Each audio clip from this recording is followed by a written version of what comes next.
sommes lundi 28 décembre, il est 19h. Bienvenue à l'info dans nos régions. Les titres. Des jeunes de la ville de Sia à l'école routière, plus d'une centaine d'entre eux ont reçu une formation au code de la route pour mieux emprunter les routes et hautes avenues en toute connaissance des règles. Et puis, les Togolais résidents au Burkina Faso ont désormais un cadre formel pour se réunir. Il s'agit du siège de l'association Diaspora Togolaise au Burkina Faso. L'édifice vient d'être inauguré à Ouagadougou. Bonsoir à tous. Initier les jeunes et surtout les plus petits au code de la route, voici le leitmotiv de la mutuelle de la RTB section de Bobo-Dioulasso. Cela fait déjà 3 ans qu'elle organise, grâce à l'appui d'un partenaire, des formations au code de la route et ce au profit des enfants âgés de 6 à 18 ans. Cette année, plus d'une centaine d'enfants ont ainsi pu décrypter le code de la route pour pouvoir mieux circuler en toute prudence. Lamine Karantao, Moumouni Barou. Ils sont une centaine de jeunes à prendre part à cette formation axée surtout à l'apprentissage du code de la route. Et l'intérêt pour ces jeunes d'apprendre les b.a.-ba des règles de la circulation routière est de réduire les risques d'accidents, des accidents qui sont souvent source d'infirmité ou de pertes en vies humaines. Pendant les 48 heures, nous avons d'abord commencé par la connaissance des panneaux, les catégories de panneaux, et quels sont les panneaux qu'ils peuvent rencontrer eux-mêmes en circulation, et comment est-ce qu'ils doivent se comporter devant les panneaux stop, devant les feux rouges, devant les feux orange qu'ils appellent feux orange, là, les feux jaunes fixes. Donc, et ils traversaient les feux jaunes sans se rendre compte. Et encore, ils doivent respecter les agents de VADS qui sont sur les voies, qui nous aident aussi à traverser facilement. Donc, ils doivent beaucoup respecter ces agents-là.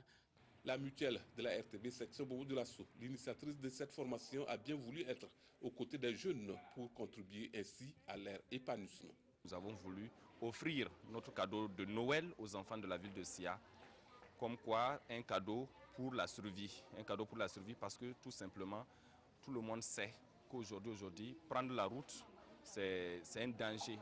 On court tous les risques.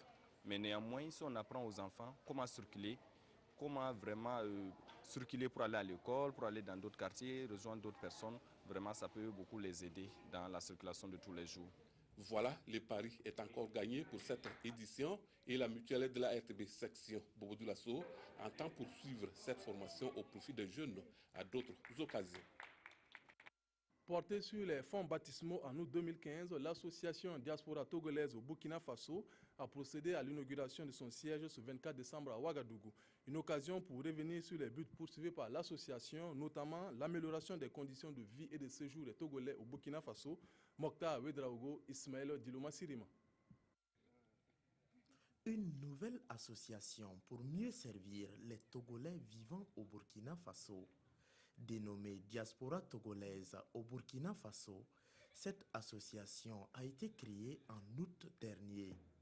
Elle veut contribuer à l'amélioration des conditions de vie des Togolaises et Togolais vivant au Burkina Faso et promouvoir du même coup l'intégration et la solidarité entre les deux peuples.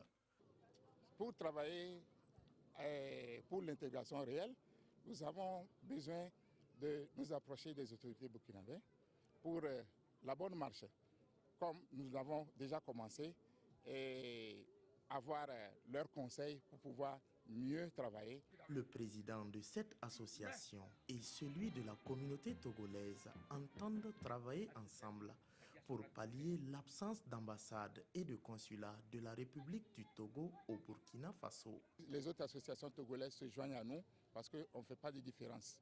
Nous sommes toujours unis et ils sont là également pour travailler la main dans la main avec nous sur toute l'étendue du territoire. C'est pourquoi il invite l'ensemble des Togolais vivant au Burkina Faso à faire le leur le siège de l'association Diaspora Togolaise au Burkina Faso, située dans le quartier Kalgondin de Ouagadougou.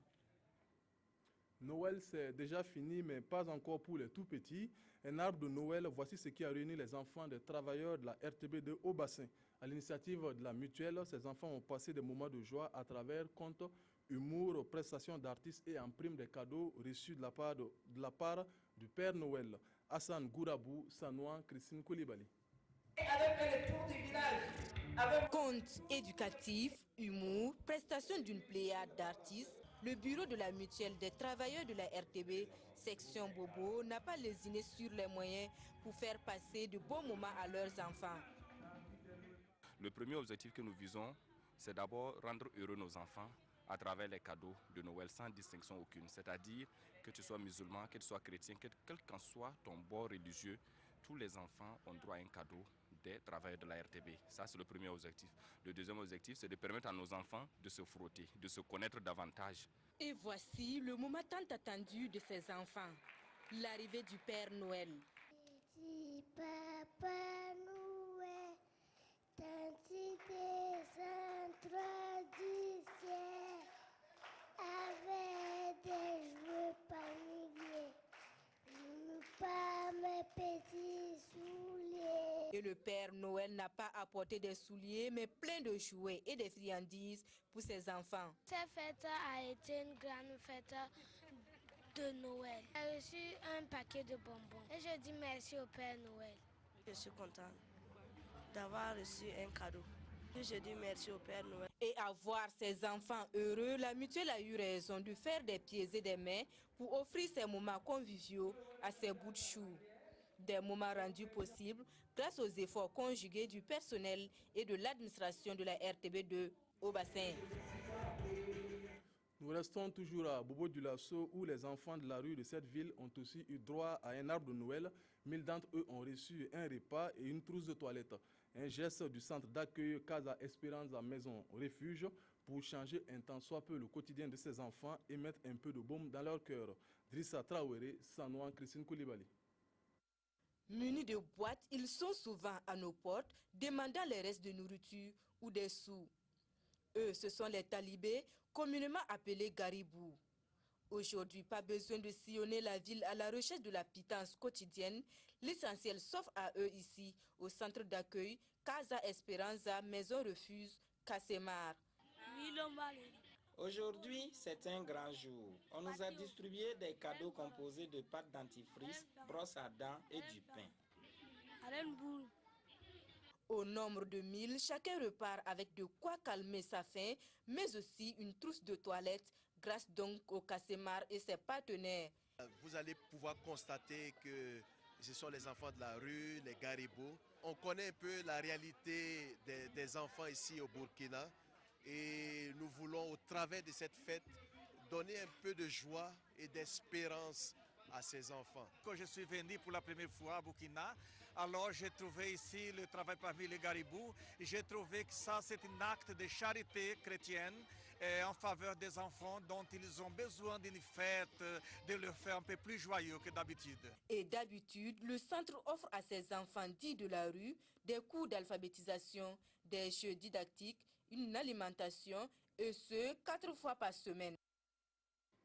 La 5e édition du festival Bolo Art, cela se passe à Bobo-Dioulasso. Bolo Art est une manifestation qui vise à promouvoir la culture des griots et la cohésion sociale entre villages à travers la danse. Le griot, maître de la parole, a démontré qu'il est aussi expert en danse. Lamine Karantao, Amadou Lougué. D'habitude, ils chantent pour faire danser les autres. Aujourd'hui, ils dansent au rythme de leurs propres instruments de musique. Nous sommes au Festival des griots, un festival pour promouvoir les valeurs culturelles des griots et créer la cohésion entre les villages. Les rythmes, c'est plus souvent des rythmes de joie parce que nous sommes dans un moment de festival. Donc il y a des rythmes de danse des masques, comme des masques bifles, des masques singes, et il y a aussi des danses, rythmes de danse de récolte. Cette 5e édition du festival Bolo Art a connu cette année la participation de nombreux pays africains, mais également de la Suisse. L'art et la musique, c'est universel, donc ça nous permet de nous rencontrer de manière naturelle et profonde. Ramener la danse dans la rue, où c'est parti, c'est vraiment quelque chose de super. C'est pour se dire, il ne faut pas qu'on oublie d'où on vient, il ne faut pas oublier la culture. Sur toute la semaine, il est prévu des spectacles gratuits dans les rues de Bobo-Dioulasso et un concert de musique traditionnelle avec des artistes de Burkina Faso et de la sous-région. 15 ans déjà que le guitariste Isaka Tombiano nous a quittés. C'était le 22 décembre 2000.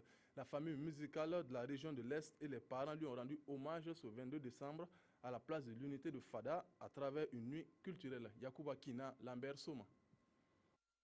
15 ans après sa disparition, Isaka Tombiano demeure dans l'esprit de tous ceux qui l'ont connu ou côtoyé. Pour les autres, c'est à travers ces images enregistrées lors des éditions de 1996 et de 1998 de la Semaine nationale de la culture qu'ils découvrent cet émérite artiste chanteur qui a révolutionné la musique à l'est du Burkina.